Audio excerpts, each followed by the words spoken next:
Hello everyone, this is part 57 of What If Naruto Was in Anbu at 6, and I hope you guys enjoy this video and to like, to subscribe, to share, and check out the playlist, to see more comment down below. Now let's start the intro. They call me a god. They call me a god. They call me a god. Join my membership, the perks are great. It's in the description. His hands formed the seals before his lips had even uttered the words. Two fireballs were left speeding towards her. She dodged the first, drawing her spear as she backpedaled from the second before finally swinging, the gleaming tip, covered in lightning against the second fireball, making it explode harmlessly 4 feet in front of her, hot air and sand brushing over her face. She threw a kunai through the smoke and dissipating tongues of flame. The clang of steel striking steel warned her that he'd blocked it easily. She jumped, the blade passing mere inches under her feet as she did. The smoke stung her eyes as she rose over it, with Naruto still obscured by what little of the smog was left. She landed and rolled forward, feeling the brush of wind at the back of her as his sword swing once again missed by scant inches. She got to her feet, righting herself as she turned and thrust her weapon forward, forcing Naruto to stop to avoid impaling himself, buying her the few seconds she needed. She spat out a fat glob of water, Suten, ya no kuchi. The water twisted and spun, coiling in the air as it grew reptilian-esque features before it lunged at its target. With a wave of his sword, her fellow blonde s the thing in half, a crescent of wind splitting it right down the middle from head to tail. She moved to make another attack when his hand stretched out to her. Futon, Daitopa. It felt like a house had crashed into her, head on. The wind was knocked from her lungs and she was thrown back, until she onto a packet of hardened sand rock, her body pushing straight through it and out through the other side. She landed on her feet and rushed back, attacking with the spear blade charged with sparks of dancing electricity. Naruto took a ready stance, ready for the strike when she dragged the tip of the weapon over the wet sand as she came at him. It was only too late that he realized one foot was standing on the ground her Suten technique had left wet. The shocks lanced up his leg, muscle spasms and pain throwing him off as his knee buckled against his will. The spear's razor-tipped end was lunging straight for his skull. At the last moment he rolled, the spear catching in his hood and see off a good chunk off the cloth. He reached his feet in time to see 3 more water snakes coiling through the air as they moved to attack from 3 different angles. He sidestepped the first, avoided the second as a Rasengan formed in his hand, plunging it into the mouth of the third when it was in range, destroying the thing as more water was splashed around the area. Raikou. He didn't bother to wait, he leaped into the air, towards her, avoiding the now electrified ground and the ball of electricity that had been launched at him. His free hand balled into a fist, fire chakra gathering there as he brought it down on her. She jumped back, his fist striking sand with a small explosion. Raikou. He heard again. Dotten. A wall of earth sprang up between him and his sister's blast, taking the brunt of the force, pelting him with small stones and grit as it exploded between them.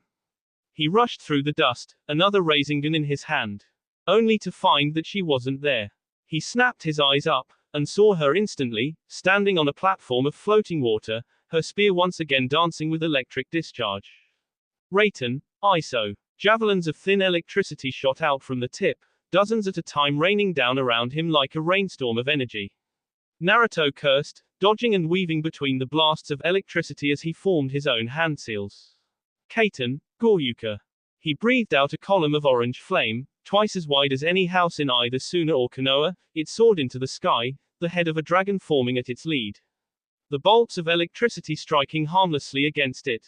Before the water evaporated beneath her, Akina leaped away, distancing herself enough to avoid the attack entirely. She landed in time to see another fireball rushing towards her. Lightning lanced from her spear, stretching out impossibly long. It held the fireball and kept going until it met her brother's defensive Rasengan technique. She rushed, spinning the spear in front of her with her 2 hands like some baton, lightning running along its entire length, growing denser and denser until all Naruto could see was a blur of white, crackling electricity. Then more lances came at him, all but swallowing the distance in the blink of an eye, hundreds of tiny, pinprick dots seeking to skewer him. He crossed his arms in front of him, hunching as his body tensed, chakra flowing through all tenketsu before he released it with a roar, his arms shooting out to his sides and finding himself standing as straight as he could. A shockwave expanded, with him at its center, millions of hair-thin wind blades scattering through the air that surrounded him. Lightning met with wind, every attack canceling out the other. One slipped past, and Naruto grunted as the lightning shot straight through his right shoulder. Akina gasped as one stray wind blade opened her left hip, the spinning of her weapon coming to an immediate stop. He walked through the square, hundreds of men running this way and that way in a wild conglomeration of B. They shouted orders and called for help, almost as though there was a campaign of who could shout the loudest. The servo motors whined like animals as the foe muscles moved him forward. Sand billowed over the village like a dust bowl had descended on them. Smoke, ash and fire choked the air with the smell, creeping closer and closer as the village burned meter by meter and fell to their invaders. The village was literally crumbling beneath their feet. Konoha bastards. The front lines had fallen in a second after that hole opened up. He wasn't sure how many Konoha ninja had in that attack, but he sure as hell hoped that it had been more of them than sooner. Either way, they made the call to fall back shortly after. He could feel the heat of the outside world seeping in through the cracks in his armor, acrid and uncomfortable. It burned his skin where it touched, turning the inside of his damaged armor into an infernal sauna. He felt someone pounding away at his side. Pushing over and over again, insistent. He turned, T-shaped visor revealing one of his captains. He was shouting something. What the hell was he shouting? Kankuro blinked, trying to focus, to push the thoughts out of his mind. He needed to put it out, ignore everything, focus, focus. So what are your orders? Like waking from a dream, Kankuro jerked back to the world, the Chunin's words plunging straight through the fog of his mind. He grabbed the man by the shoulder, more roughly than he should have judging by his wince, but the puppet master didn't have the time nor energy to really care. We hold. Do you hear me? I want every man and woman, wounded or otherwise, right here. We cannot lose this courtyard, do you understand? If they can hold a knife, they better be standing right here within the next 10 minutes. Our lines may not hold for much longer than that. The captain looked bewildered, almost dumbstruck, and Kankuro's already frayed patience finally snapped. What the hell is wrong with you? Get to it, he roared. See, sir, our lines fell already. Tiger squadrons are falling back here now. They ran straight through snake squadrons to the south. Lion squadron was the only one to pull back, mostly intact, from the north. Kankuro stopped moving, eyes wide in disbelief beneath his helm. His legs would have stumbled if they worked. Already. When did they go down? They should have been able to hold for. Why didn't they hold? Why didn't the traps slow them down more? There was a scream and Kankuro turned towards it. They poured in through the square's entrances. Blades and black cloths, their forehead protectors glinted in the sunlight as their weapons carved through the disorganized, retreating Sunanin that stumbled to get away from the rushing tide. It was a black rage that took hold of him then. A fury unlike any other that seized his heart in its grip, shriveling it in fire until only the heat is what he felt flooding his veins. He rushed forward with some wild yell, his voice turning to a booming roar through his helmet. The ground trembled with the thunder of his footsteps, and he glared at the enemies of his village through the dark visor. His fist found the first one. Punching the man and breaking his body beneath the weight of his knuckles, swords, knives and jutsu struck the chakra-resistant outer shell of his suit, breaking off of the reinforced wood like water over rock. A blade slid from the forearm of his right suit arm, wide and thick like a butcher's cleaver. It was not sharp, but it didn't have to be. Through the sheer power behind his blow and the raw strength of the suit, the edged metal see through a half-dozen men with bare minimum effort. Chakra surged through his left fist, passing through the seal into a crackle of electric discharge around his fingers. They surged forward like a tide, weapons and screams. Their broke beneath the power of his weapons as he roared out in defiance, hatred and sheer rage becoming a palpable force behind his attacks as he struck again and again. How many did he kill that day? None could say. Whether it was from the blade, the lightning-covered fist that threw back the of those it struck with impossible force, or simply crushing their limbs beneath the treads of his armor's thickened boots, none would ever know. But oh, did he K. He S and K again. He reared his fist ready to punch the crackling mass of wood and metal into its next victim when his wrist was tugged back, forcefully stretching his arm out behind him. He turned, hissing snakes coiled around his wrist, their long be stretched taut from the sleeves they emerged from. The woman was scowling, speckled with bee across her face. He pulled screaming out from within his armor as the woman was forcefully yanked from her feet, damn near 200 pounds of weight flying towards him at speed. His bladed arm thrust out towards her, the thick cleaver seeking out her F. The woman twisted in the air, stepping and spinning over his outstretched wrist on one foot before using the momentum of her spin to kick at the top of his armor's head with enough force to have shattered a skull. He heard her curse, saw her foot vanish before feeling the tug at his wrist again, struggling now to pull his arm behind his back. With the snakes were apart, their heads and be flopping uselessly on the ground before he stomped on them. The visor narrowed his sight, and he searched for her, swiveling to and fro, searching. With a ping and a teeth-grinding screech, a kunai blade scraped against the visor's reinforced glass, a white gouge carving straight across the left side in a curved, grey line against the tinted glass. Kankuro cursed, the arms of his suit lifting up in reflex. The narrow visor barely allowed him sight of the blur beneath his feet. He felt the impact that drove the kunai into the suit's waist, jostling him before he punched down. The woman moved to roll to the side as his fist came down over her head. It missed her, it did however pin her cloak to the dirt with the massive weight of his faux limb. He saw her reel and curse as the cloak pulled taut around her N. The puppeteer grabbed the article of clothing, pulling her back towards him. She unclasped the thing from her tee, pulling away quickly. Then the explosive notes went off. Kankuro coughed and gasped, hunching over in his suit. It felt as though someone had hit him in the gut, hard. The explosion's shockwave rattled up his ribcage and shook his heart and lungs so bad he felt they'd rupture in his sea as his teeth rattled. They'd been wrapped around the kunai she drove into the armor's midsection. The suit staggered, the woman rolled and twisted, screaming as they did, clutching at her arm. Kankuro saw it riddled with shrapnel of metal shards from the blades. Spittle was breathed out through her teeth as she sucked in rapid breaths to try and alleviate the pain of her mutilated arm. The suit absorbed most of the damage, though the servo motor that would let him turn his waist groaned and revved awkwardly. Kankuro seized the moment offered, stalking forward. The woman reached her feet shakily, keeping her eyes on him as he approached. Dynamic entry. His fist came up, and the foot that into it must have been made out of a cast iron block with the force behind the strike. Kankuro cursed as he staggered back, servo motors whining and dust picking up from the weight of his feet. The man was wearing green. If that alone wasn't enough to tip him off, the ridiculously hard kick would have done it by itself. Maito Guy, the green beast of Konoha, foremost taijutsu expert of the world. Guy's fist against his right shoulder in a downward stroke that rattled the wooden frame before his foot struck at the small opening between the panels of armor, striking with pinpoint accuracy. The sheer force behind his kick was enough to send him staggering back into a wall. Guy didn't let up. His fists pummeled against the wooden iron frame of the suit's body structure, driving him deeper and deeper into the wall until finally the suit responded to his commands, massive fists coming up and blocking the rain of blows with massive forearms.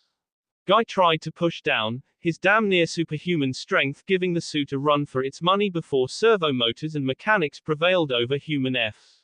The puppeteer pushed him off before rearing back the suit's leg and kicking him squarely in the sea. Guy tumbled back, flipping to recover from the blow as Kankuro spun with the bladed arm, swinging with all his considerable strength towards the down man. Guy punched down on the blade, already standing by the time Kankuro completed his spin, sending the weapon down to the ground.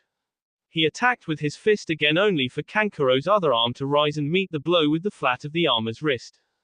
He spun again, this time aiming for Guy's waist with his spin. The green beast scooched back a half step, and Kankuro saw he would use the opening to launch another kick that would strike at his armor's face guard. He lurched the suit forward, delivering a savage uppercut as his unexpected move made Guy's blow strike his C instead, the armor absorbing the blow whereas Guy got the full force of his. He swiveled up his right fist and moved to punch down with a haymaker blow to the reeling Maito Guy, but with damn near practiced ease Guy recovered, away his clumsy strike before punching. His fist struck again and again damn near a dozen times until Kankuro backed away a step from the man. Compartments snapped open in his C, and Senbon burst from the chambers in bursts, 100 right in front. A blast of black rain that should have K the Junin in an instant. Guy's reflexes were inhuman, Ducking down and rolling backwards, the man lifted a slab of wood mere instants before a dozen toxic needles were embedded in the wood. The slab flew back towards him, propelled by a kick, and Kankuro's fists s the thing into a million splinters as Guy reached his feet. The puppeteer rushed forward, hacking and striking with lumbering, powerful blows that Guy simply danced around before delivering his own strikes that splintered wood and dented steel with every blow. Finally, Kankuro stumbled back and Guy's fists became a wild frenzy, hammering against the suit in a rain of blows, focused on cracking the shell to reveal the soft inside. Then B splattered the cobblestone floor. Guy's eyes went wide as his leg completely gave out beneath him, a splinter of shrapnel of the slab Kankuro had shattered sticking out from the back of his knee. Then it was Kankuro's turn, capitalizing on his surprise attack, made possible by his chakra swings. The Suna ninja struck at Konoha's green beast. Guy raised his arms to block, but it was like trying to stop a tree with two crossed twigs. Kankuro's fist hit him with crushing force, and Guy's wounded leg was damn near wrenched out of its socket at the hip with the awkward angle. He would have screamed in pain if he had the air to do so. Kankuro raised his fists again for the K blow when lightning s into his side, leaving charred wood in its wake before the attack dissipated. He stumbled a step away from Guy before kunai, shuriken and jutsu were raining down on him from everywhere. He raised his arms, seeing one Anbu lunge to him in a high leap with wind dancing about his sword. He pivoted his body, one shoulder dipping low, under the blade's swing while the other turned in and it connected solidly with his attacker's diaphragm. Kankuro pivoted, barely hearing a scream before he s his fist, and the man beneath it, into the ground. B exploded from the impact, shooting to the man's side, framing his body before the puppet master turned, his eyes finding 100 more in the courtyard to take the place of the one he just K. His cleaver blade was see-through another man before he realized it, shuriken, kunai and poison senbon shooting out of hidden compartments and into targets through commands he barely recalled giving. "I'll K every last one of you," he boomed through the armor's voice box. He was a juggernaut in the storm, a sea of enemies washing over him as what remained of the Suna soldiers broke and fled behind him. He fought on, either unaware or uncaring to his increasing lack of allies in the courtyard. Behind him, Guy dragged himself to a sitting position, cursing and shaking with the effort as every battered muscle protested the movement. One blow. All it had taken was one solid blow. His leg throbbed from his hip to his ankle, his S-up knee gushed out B, his arms felt like jelly, his left wrist had been sprained and he was sure he had at least one bruised rib. One damn hit. After a second he felt a hand at his back, helping him sit up. "Are you all right?" he heard her ask, and felt himself smile. It had been too long. He turned his head, smiling a smile that seemed more like a grimace. "Kurenai-chan," he exclaimed. She moved to help him stand, ready to swing his arm over her shoulder. "Come on, we've got to get you to a medic." "No," the green beast said before gesturing forward. "Go, help them." "I've tried," she shot back. Genjutsu works however by making my chakra infiltrate his chakra coils and thus, his nervous system so that he can see and feel whatever I want. That suit is stopping me. It probably has some fuinjutsu in the armor panels itself to prevent genjutsu interference. Guy frowned. "Help me up," he finally said after a lengthy pause. "I'll get you your opening." They each froze for a moment. Wide-eyed and shocked. Half a second. That's all it had taken. They'd blinked and missed it. Hanabi felt sweat trailing down the side of her face and fear take hold of her for the first time since the fight began. They'd missed it. 1 second he was standing on the half-destroyed remains of a house's front porch. The next, the blonde puppeteer was on the ground, her T carved wide open. T by the shaving scales of Samahida. She did see what was coming now though. An explosion of black, tendrils of dark shooting out from the shadows of a shattered home. She heard the Nara boys' shout of rage. It was a raw thing, primal, it tore at his T and clawed at their ears. Anu. Kisum turned, his eyes wide with glee as a writhing mass of dark energy hurtled towards him, like some immaterial demon from hell seeking out his soul. A water dragon swirled to existence at his side, rushing to meet the approaching attack head-on.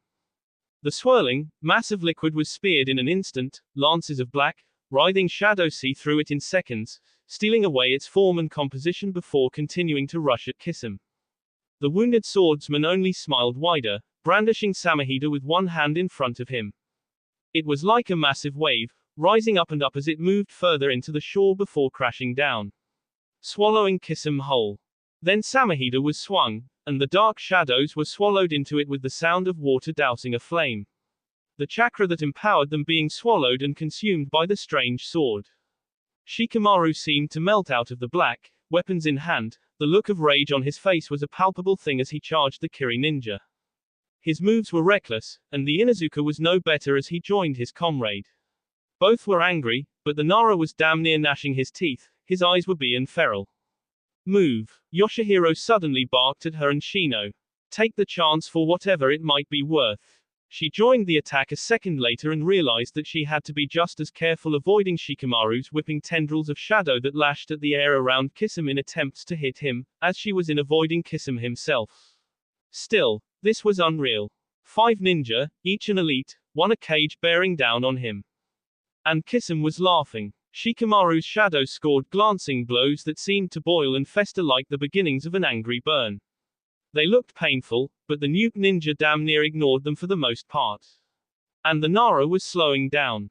Whatever rage had fueled this assault could not overcome the limits of his own chakra reserves. The black shadows that had exploded around him were dwindling, and Kisum was delivering more and more retaliatory swings with Samahida amidst the dodging and the blocking he was doing. She reeled back almost too late, the wind of the swing smacking her across the face as he swung again, trying to attack. Just one arm, and that swing was still so fast. The chakra was literally sucked from her body, she could see it leached from her and from the others around her.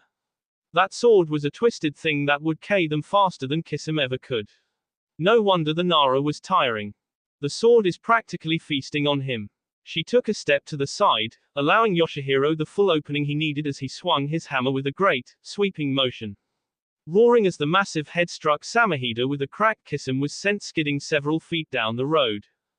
Hanabi saw the Inuzuka leap forward, coiling his prosthetic arm around Kisum's last functional one and pulling with all his might. Hanabi saw her opening and took it. She rushed forward, ducking beneath Yoshihiro's hammer, weaving between the wrathful Nara's whipping shadows, through Shino's swarms of Kikaichu. She ducked beneath Samahida where it was held across his sea, skirting herself around the Inuzuka until she was right in front of the Kiri-nin. Then she launched her hand upwards. Her hand struck true, center of Kisum's sea. She saw her chakra blossom through his sea in a white pulse, saw his lungs hemorrhage, B vessels burst, his windpipe shrivel like a burning paper. His eyes went wide and B fountained out of his lips. She watched him right before her vein-framed eyes. Then he smiled again. Hanabi never saw anything like it. Everything she was seeing said it was impossible. With a shriek of tearing metal and a crack of splintering wood, the Inuzuka's prosthetic was tee off at the upper arm and Kisum's fist, still gripping Samahida's hilt, was rushing at her. She did everything but outright fall to the ground. The pommel of the massive sword grazed her shoulder blade and pain blossomed through her entire side. She grit her teeth and rushed away from him. Her shoulder was throbbing with every movement as she skittered back away from him. It was no momentary burst of strength. It was not one last-ditch attempt to take a life. Despite what her eyes clearly told her to be impossible. This beast was still standing. With a vicious spin kick, Kisum caught the Inuzuka in the back, sending him sprawling to the floor. Then he faced the Nara head-on. The sword sucked at the shadows that sought his F. His legs did the rest. His legs struck at Shikamaru like a well-coordinated machine, hitting at weak points with ruthless efficiency. He actually used his massive sword like a pseudo-pole vault. A blow to the inner knee, another to the hip, another to the thigh, the left stomach, under the armpit, to the temple. So fast, the Nara was down in an eye blink. And there he stood, smiling through labored breaths. Her eyes narrowed, watching the chakra within his body slowly churning to life, picking up speed like an engine. She braces herself and then she sees all of his chakra being swallowed by Samahida. The sword begins to glow, ethereal blue fire snakes up its scaled, broad body. Kisum laughs. She shouts, "Get down!" She throws herself to the floor, and sees Yoshihiro his hands on the ground, a wall of chakra-reinforced earth coming up between them. Shino vanishes in a swarm of insects. Then the world roars and all goes white. The punch left him dazed, he into the wall, reeling before he brought his axes up to block the downward strike of his father's massive greatsword. No. Not his father. His father was S, just like Ginchiko. This thing was just wearing their faces. His arms shook with the strain, his strength pushed to the limit as he fought with this conjuration. He tried to kick at its feet, only for it to raise up one knee to block the kick and then continue the movement to strike at Tushiro's unprotected stomach, with his own kick driving the wind from his lungs in an instant and then following up with a savage upkick that knocked the young man flat on his A. Water swirled around Guan, converging and concentrating into a massive dragon head just above him. The water creature roared, angry and snarling before it arced into the air, coming down with a crash just before Tushiro rolled to the side. The youth got to his feet, panting with the rush of adrenaline. Guan's apparition was on him in an instant, delivering a savage kick that S into the bridge of Tushiro's nose, breaking it with a spurt of red B as the Kiri ninja was sent down the road in a heap of limbs. His trip ended with him landing on his back, staring up at a two-gray sky before he saw the greatsword descending on him again. He moved, rolling and twisting his body to avoid the repeated attempts at ending his life. He lashed out with one of his axes when the opportunity presented itself. His father's specter pulled away, dodging with ease but giving Tushiro enough time to get to his feet, his twin axes burning with fire. He swung the weapons, bursts of red flame surging forward in a rapid volley of attacks as the creature's sword came to its defense, blocking every attack with its broad face. Tushiro rushed the spectre, his axes flashing as he struck again and again hoping to gain some ground. But the sword was there every time, blocking every blow with far too casual ease. Strike after strike was halted in its tracks, a worthless waste of energy as the creature just stood there, stoically indifferent to his efforts. Then, with a parry, one of his axes flew out of his hands, with a counter riposte, the sword had C into his shoulder, leaving it useless as he screamed from the pain, pulling away. Tushiro pulled back, one axe held up in a feeble defense as he kept backing away, watching the spectre coming closer and closer, ready to end this fight. Somewhere, lost in the cacophony of battle, to the thousands of screaming souls, Yue Ying lay on Suna's streets. Her cheek was pressed against the warm sands, forehead marred with sweat as her eyes drooped a little bit more. So many had so many more kept as long as she was awake, as long as her world continued to twist their minds and lure them to their deaths, keeping them unaware of certain dangers and making them see others where none existed. She was so tired. The boy, he would never win. He was fighting ghosts of his own memory. They were as strong as he wished them to be. As he believed them to be. His father, to him, was invincible. Such foolishness really. Cruel of her to take advantage of such. But that was the way of the ninja. To take advantage of people's vulnerabilities, of their naivete. Even if she did envy it a little. She was so tired. Her world flickered in the minds of those held enthralled. Is this enough, husband? Her eyes closed, she just had to rest. Can I? Just for a moment, she was, just so tired. His father came closer, his sword held in a firm grip. Tushiro kept backing away, hoping to find some way to win, some way to overcome. But it was too late. With a burst of speed his father closed the distance, his sword smacking the last axe out of his son's hand with laughable ease before the sword came around again to cleave his head off. Tushiro gasped, seeing his death rapidly approaching before it all vanished in an instant. He was back in the village, the ghostly specters and silent streets disappearing to be replaced by the sounds of war, and lay strewn everywhere. He looked at them, noticing their headbands, their sigils. Kiri, all from Kiri. He glanced around, taking to one of the rooftops to get a better view. He saw too few people moving, too many into by kunai, fires still smoking from explosive notes, viscous lacerations by shrapnel. Few looked like they'd been in a fight, but more looked like they had simply marched into the teeth of traps. Manda, like some great sea serpent, burst out of the earth in the distance, arcing through the air with a hiss. Its purple scales gleaming in the bright Suna sun before it descended in a nosedive, hissing as it crashed at the base of Kazekage Monument. He tensed his legs, ready to keep moving, to join the fight wherever it might have moved. But he found her, at the very corner of his eye. He wasn't sure how he recognized her so easily, or from so far away, but the instant his eyes swept over that area, he knew that was her. He made his way over, eyes fixed on where she was laying. She didn't move, and he wasn't sure if she was She was laying on her side, dark hair spread out in a curtain behind her, her white clothes unblemished by As he stepped close, passing by the bee of his fellow Kiri ninja, he could swear there was a small smile on her face. He should have seen satisfaction in that expression. He saw peace instead. Sakura was getting tired. He knew she was getting tired. He would have been getting tired. Not many people could damn near carry him as far as she had. The seething mass of people that ran through the hallways, most civilians in a wild panic, weren't helping. They kept bumping into her, making her stumble, throwing her off. Finally, one brushed past her too hard, and with an angry shout she stumbled to the side. His body struck the wall first. He rolled a bit on the wall until both their backs were against the now bee surface. She let him slide down its surface, coming around to kneel in front of him. Her hands were glowing with green chakra, and the throbbing pain in his side was beginning to settle as a dull ache. He grimaced, watching the people running this way and that way, at her face scrunched up in concentration. Where are we? Fallback point 7. She answered tersely. Chuji stiffened. 7. Already. She nodded, her face grim as she focused.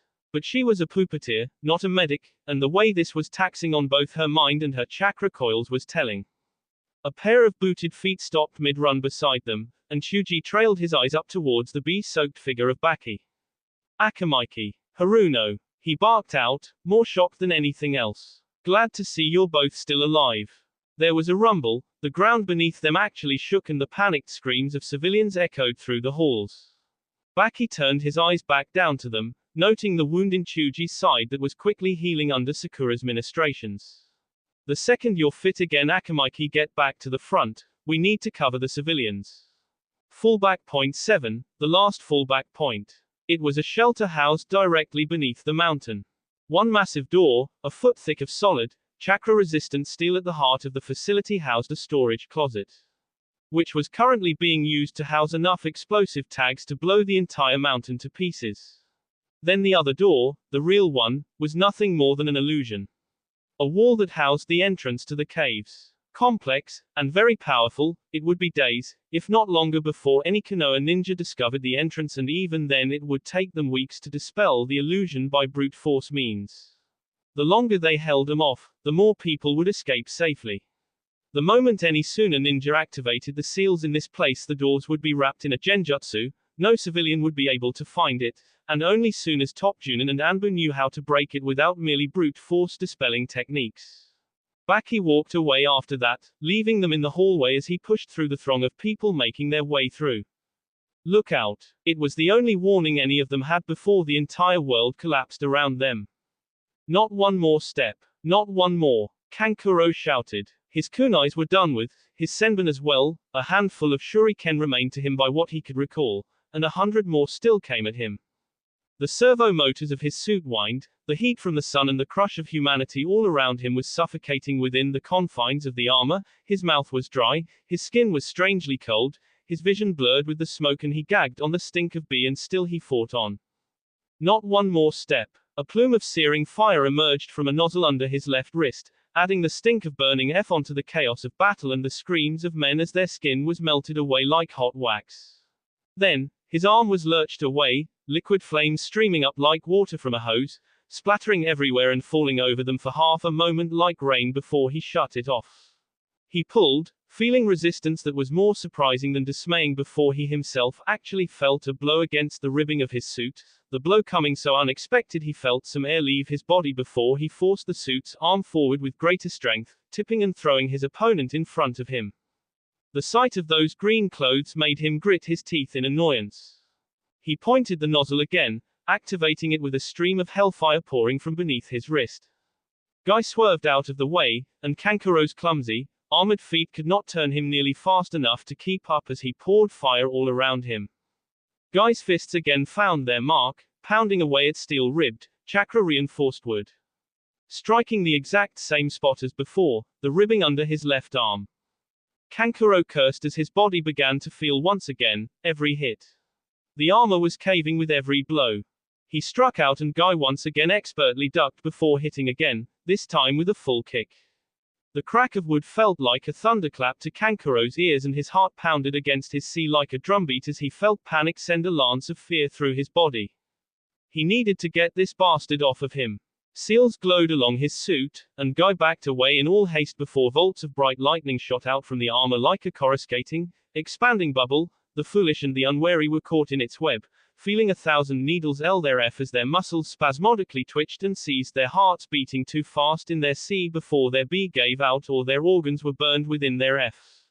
Guy looked towards Kurenai. Now, the red-eyed brunette nodded, forming her hand seals before she stretched her mind forward towards the breach. She saw it like a black spot in the false F, a place where she could move through. Her chakra wandered through the opening and immediately sought out the consciousness within. She knew something went wrong the moment she passed through. The electricity vanished from the suit, and within it Kankuro could feel himself breathing heavy, sweat running slick down his face. He felt something tugging at his mind, a foreign presence. Genjutsu. He knew. This suit was his body now. The wood his skin, the steel his bones, the servo motors his joints, the senses his nerves. He was only one piece of the greater whole. He turned to face the source. She was good, but she was not a puppeteer. And as such, she could not emulate the sensations he experienced every second within this suit in her illusion. She realized her error too late. Kankuro raised the nozzle again and moved to activate flame that would s the F off her bones. Kurenai went to move, but it would already be too late. Some of it would hit her at this range. Then, a green fist was striking at the wooden wrist, punching the massive limb aside before Guy found himself in a crushing hug. The arms of Suna's puppet master were clenching him tightly against the upper body of the thing. Guy gasped, and that was all the air he had left in his lungs. His arms pushed at the ones holding him before he instead pounded against the armor's helmeted face. He heard Kurenai cry out his name behind him, and heard the booming voice of his enemy shake through his C.S. Damn you. His B-knuckles pounded against the visor, and dark cracks formed deeper gouges with every hit. He tried to focus, tried to summon the will to open at least one, or two of the gates. But the pain was blinding. With every hit the puppet master coiled his arms around tighter, and with every second his lungs burned with lack of air, his tea itched with dryness and his mind grew hazy and gray. His movements slowed, and then Guy felt the most excruciating pain of his life. His world narrowed and dimmed, the edges of his eyes growing red with the pain as he tried to suck in just one breath of air. Then, the limbs went slack, and the last thing Guy felt before darkness claimed him was the feeling of his head hitting the bead-drenched sand of Sunagakur. Kankuro staggered away, the muscles of his false body moving to his will as they reached for a wound that wasn't there. It took him longer to move his real arms to the blade that stuck out of his ribs. The light of the Suna sun filtered through the opening it had gone through. The opening Konoha's green beast had made. It's funny. I don't even feel it. He looked through the armor's visor, to Guy, where the illusionist was, even now, trying to drag her friend back as she kept a wary eye on him.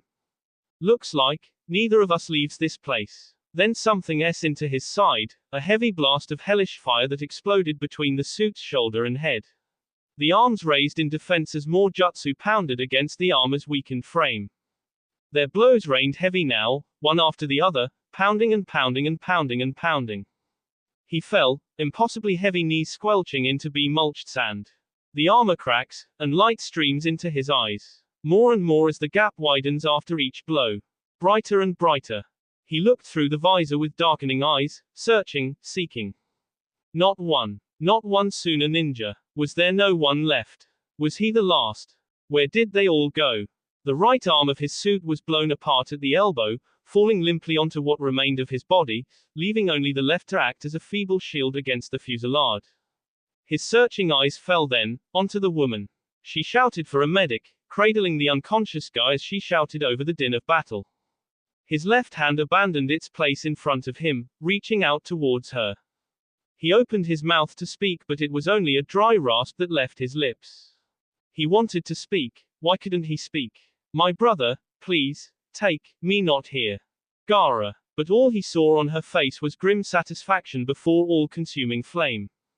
He pushed the rubble off of them, coughing on dust-clogged air as he pushed himself up from the ground, freeing both of them from the remains of the ceiling that had fallen over their heads. He looked around, sunlight filtered in from the outside the cracked walls, and though the entire building looked as though it was ready to collapse, the worst of the damage was to their right, at the main entrance. Most of the building itself from what he could see was gone, and a massive sinkhole was left in its wake. He could only see the vague edges of it, but it was enough to tell him with certainty that there was not gonna be a defense to hold out much longer, if at all. He looked down to Sakura, sporting a fresh layer of bee trailing down from her head somewhere. Wincing in pain, he reached down and helped her up. Come on, we've got to move, the civilian escape tunnel needs to be sealed before. Like a raging wind of screaming faces and steel edges, the Konoha ninja pounced on them, roaring in anger and hatred. They poured into the crumbling hallways like a black tide. Civilians and injured ninja were seized down like wheat before a scythe. What few defenders remained rushed with a frenzy to meet them as more civilians fled in a blind panic. Chuji shot to his feet, his features angry as he shouted and charged into the breach, bellowing out a war cry that thundered up from his sea as his powerful fist struck the first ninja that got within reach with bone-crushing force. With an unrolled scroll and 2 cat-like puppets, Sakura joined the attack herself. It was A-B from there on out. The Suna ninja fought as a collective, with the frenzied desperation of an animal in its last burst of energy, while the Leaf forces poured more and more exhausted men into this S. The fighting was desperate, frenzied, wild, insane, mad, primal. Barbaric. 100 more descriptions could be placed on it. Chuji brought his arm up to block a surprisingly hard kick. His reflexes kicked in, bringing his arms up with preternatural speed to block the sudden rain of incoming blows. His opponent was wearing white, a long braid of black hair hanging from the nape of his N. A hail of senbon forced the Konoha ninja to pull back, giving Chuji some breathing room as Sakura's puppets closed in to help. The taijutsu user took a stance, trying to keep Chuji, Sakura and her puppets in front of him, backing away as much as he could. Sakura moved, pushing herself against a wall as kunai and shuriken. She and Chuji peered into the bright light that filtered in from the massive hole, just in time to see a young woman flip down from the crumbling ceiling. Dressed in Chinese clothes, she was just as distinctive as the taijutsu user, with her hair wrapped up in 2 tight buns. Only a few loose strands to show a full day's worth of fighting. With a puff of smoke, 2 longswords were in her hands. Taking a stance, she stared Sakura down. Lee needed no further encouragement, and with a burst of speed he rushed the Akamaki while Tenten attacked Sakura and her puppets head on. Her ears are ringing, she can't see, everything is so white, too much, too much. She moves to stand but feels a weight at her back. She turns, she has to turn to look. Aburame-san. He lay across her, unmoving, the glasses gone from his face. She pushed herself to a sitting position, her hands pushing him away as gently as she could. Abura, she stopped, feeling the sticky bee coating her fingers as she brushed her hands across his back. She leans over him to see. His back was almost completely burnt. Burnt, blackened muscle and seared F. He was shielding her. She doesn't say thanks. Maybe she should. She stands up, stumbles as one leg nearly gives out beneath her and finally sweeps her eyes across the city. Every house, every building destroyed all around her. Even the wall to the south has crumbled, completely missing now. She can see more homes collapsing into the pit. Her eyes glance to the floor, passing over Shino, she finds Yoshihiro. He's face down, his armor shattered at the shoulders, cracked across the bee, falling apart at the waist and legs. He's not moving either. You're alive. She whips back around, and sees him standing there, surprised but pleasantly so it seems. His smile gets a little wider with every passing second. He chuckles. You did get down pretty damn quick. Probably what saved you. He looks to Shino's corpse. Smiles a little more. Hey, maybe he helped too. She pushes chakra to her eyes, and feels the pain of an aching muscle throb through her eyes and face. She must have winced because he speaks. Not fun seeing so much chakra with those eyes of yours, eh? He swings Samahida through the air lazy and aloof. Samahida eats chakra, but it can also give it back out. The amount of chakra it had in it would have probably killed me 6 times over if I'd tried to fuel that attack myself. She raises a hand to her face, and is shocked to feel bee trailing down from her pale orbs. There's a crash behind Kisame and the fishman turns, watching as the Inuzuka pulls himself out of the rubble of some blown down building. Hanabi knew she must have looked good by comparison. His prosthetic had already been broken, but one leg was visibly shaking with his weight, a horrid sea bled profusely from his forehead and a bruise marred whatever the bee didn't obscure. His clothes were tea and the K only revealed more bruises while his real arm was covered in a blackened burn from elbow to fingertips. Good. Things were gonna get slow with just her to keep me company. She heard Kisum say. The last conscious Suna ninja snarled, growling through his teeth. He aimed to take a step forward before he collapsed, his strength failing him even as he snarled. UK Eno. Any other obvious points you wanna make? He chuckled, swiveling his head around to look at the Suna nin. She pounced. She was fast, quiet, every instinct and training coming to the forefront of her mind as she visualized her attack. Then he just turned around and smacked her. His entire body pivoted, whipping up his limp, broken arm with a sickening crunch before she felt the back of that hand smack her across the face. She reeled. Her entire momentum was thrown aside. With a single hand she caught herself, doing a cartwheel to avoid Kisum's massive downward swing with Samahida. The sword struck the road, digging itself in there and Hanabi rushed at him again, springing with her feet, hoping to capitalize on the time he would need to pull that sword back up. But Kisum was no imbecile. He let the sword go, one foot coming up to place itself on the grip to prevent the thing from falling as he grabbed at her wrist with his now free hand, hoping to snap it. But Kisum still had only one arm and to Hanabi's slight advantage, mass. He twisted her arm, and instead of curling her body while attempting to keep her footing, the young Hyuga matriarch kicked off the floor, allowing her entire body weight to be supported solely by Kisum's powerful arm. Now, nearly hanging upside down, she jabbed her foot beneath the monster's armpit, a burst of chakra from the ball of her foot shooting through his body. It should have caused excruciating pain. Kisum merely grunted. She jabbed her free hand into his waist, to the side of his knee, one point along his inner thigh, and finally, into his wrist. Any man would have collapsed. Kisum let her go, allowing her to fall, before kicking at her with all his strength. She curled her body to avoid the blow, reinforced her and her bones against the impact. The pain was still excruciating. Her entire side was raw and throbbed with songs of agony. She didn't even have the mind to roll with her fall. The top of her head actually scrapped across the floor before she tumbled and rolled, kicking up sand and debris as she slid to a stop. She may have actually blacked out. She wasn't really sure. All she was sure about was that when she found the strength to pick herself up, almost every fiber of her body screamed out some kind of protest. Pins and needles, knives and nails, everything seemed to be against her as she slowly began to push herself onto her feet again. She realized again that her Byakugan was deactivated. She opened her eyes and looked up towards the other end of the road. He was still standing there, whipping his hand as though to get some feeling back into it before grabbing at the sword that was now leaning against him rather than held up by his foot. Hey, he laughed through sharp, teeth. Damn girl, you sure are made of tougher stuff than I gave you credit for. Hanabi felt warmth trickle down her head, and this time, she wasn't really surprised to find the bee there when she wiped at it. Her sight swam and the edges of her eyes darkened. Byakugan. She coughed out, the veins around her eyes bulging again.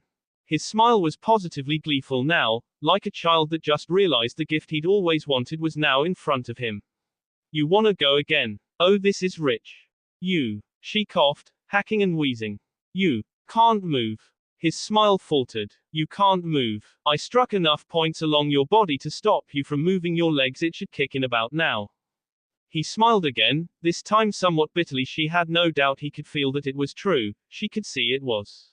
I fall down at the first swing. You take the opening and finish the job. You're a good girl. Might be you'd have been born 30 years ago, you would have been something real special. She didn't answer, merely took her stance. I am the edge of the sword. She rushed forward. Kisum's hand tightened around the grip of Samahida. The distance was closed in the span of an eye blink. Hanabi wasn't sure if she was moving faster than ever, or her mind was playing tricks on her. But before the last few feet could be eliminated, Kisum's smile returned full force. At his feet, directly between them, Hanabi saw a sudden, massive buildup of water beneath the surface. Only her Byakugan warned her fast enough. Even so, she wasn't going to have time to dodge. She saw her death in the next instant as the water surged up like a geyser, her bones would snap under the force of the impact, her organs would hemorrhage under the pressure. She was going to and every step brought her closer to it, too late to stop, too late to do anything. Suga. Kisum's head whipped back around, Wide-eyed, his sword swung out back behind him in the next instant. It was a moment, a second, barely even there in hesitation, in lack of focus. She took it. With a single step, she vaulted to the side as the water erupted from the earth. Her hand glowed bright white with her chakra as she saw the Inazuka's attack meet Kisam's deflecting blade before being bashed aside by the powerful sword and Kisam's raw, freakish strength, even with his lack of leverage due to his feet remaining firmly planted in the ground. He turned his head to face her, and this time, his surprise was clear, he was open. Her hand struck. For a moment all was still before the inhumanely strong ninja pitched forward, coughing up so much bee Hanabi was certain his heart must have completely ruptured. The bee spilled over her, falling onto her hair, her clothes. The sword fell from his grip, and her teeth fell into it. Her eyes went wide, wild and truly afraid now for the first time in a long time. This wasn't possible. He was S! Exclamation mark. His heart was open. He was S. She heard his laugh, a raspy, wheezing thing that would forever haunt her nightmares from this moment until the moment she S.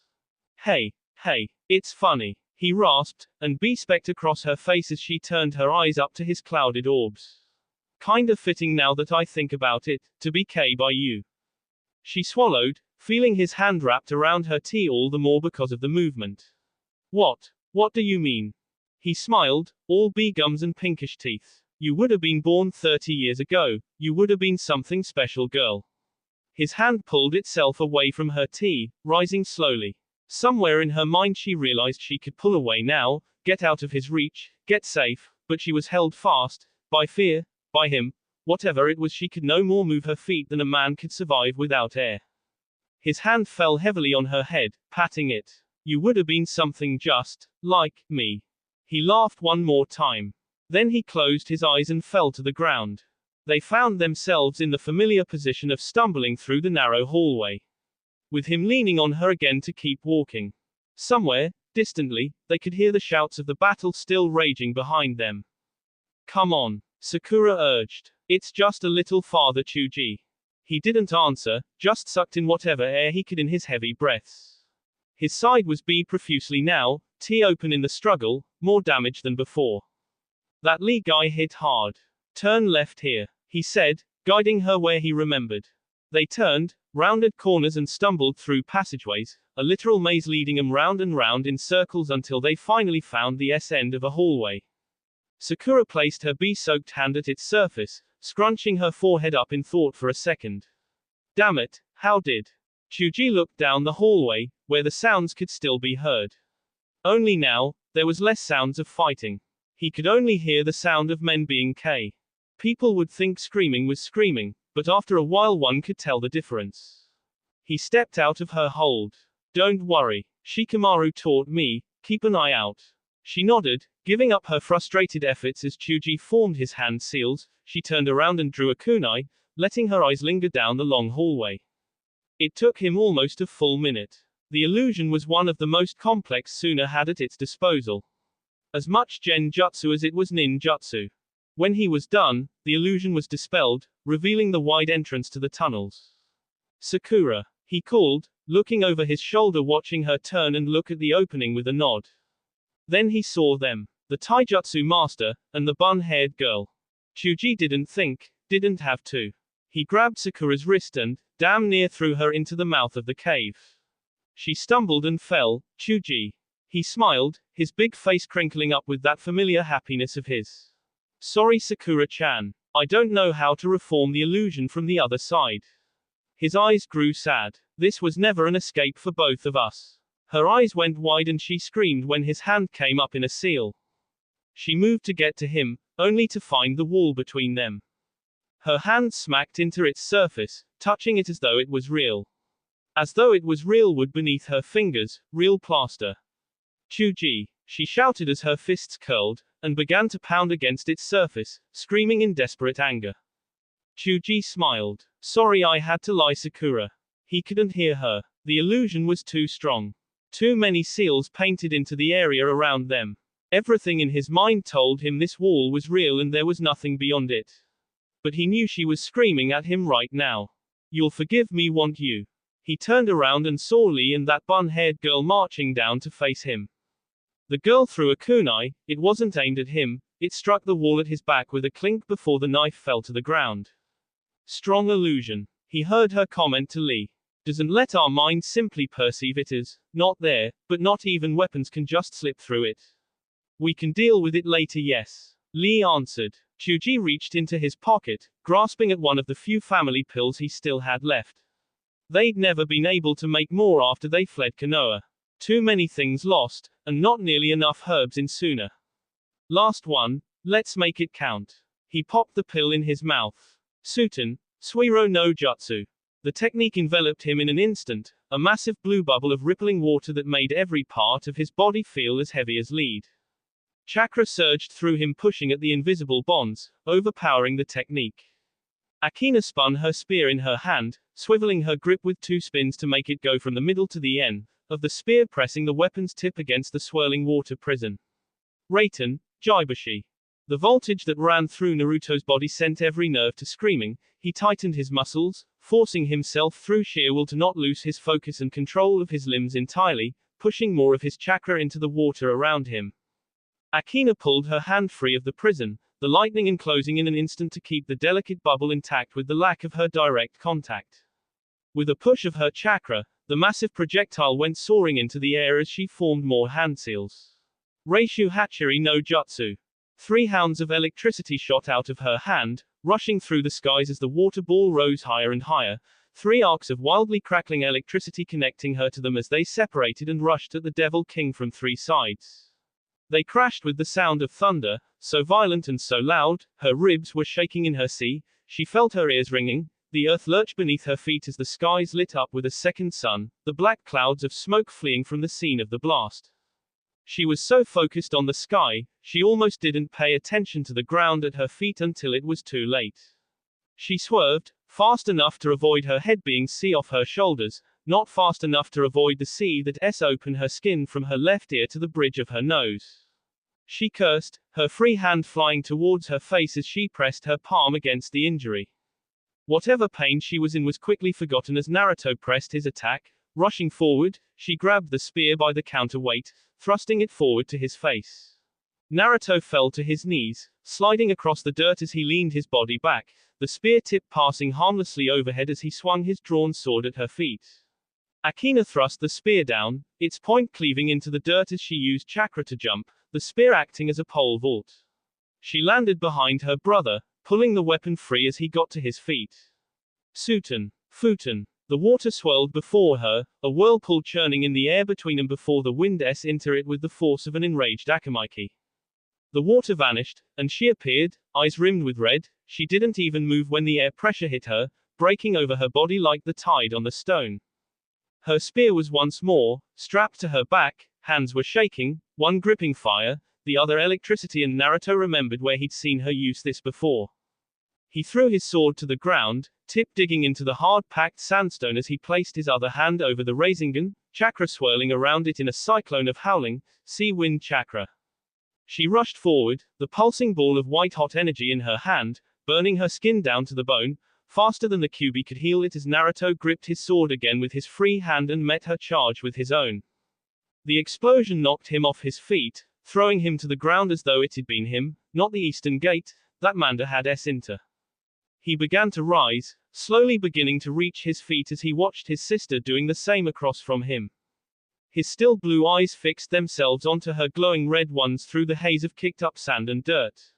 "You've grown, sister." Then a teeth-rattling crack. Naruto felt the ground lurch beneath him, the entire world tipping onto his side. He fell and rolled once, twice, 3 times, catching himself with chakra on the 4th as he noticed that the chunk of the Kazekage monument they'd been standing on was falling down to the village below.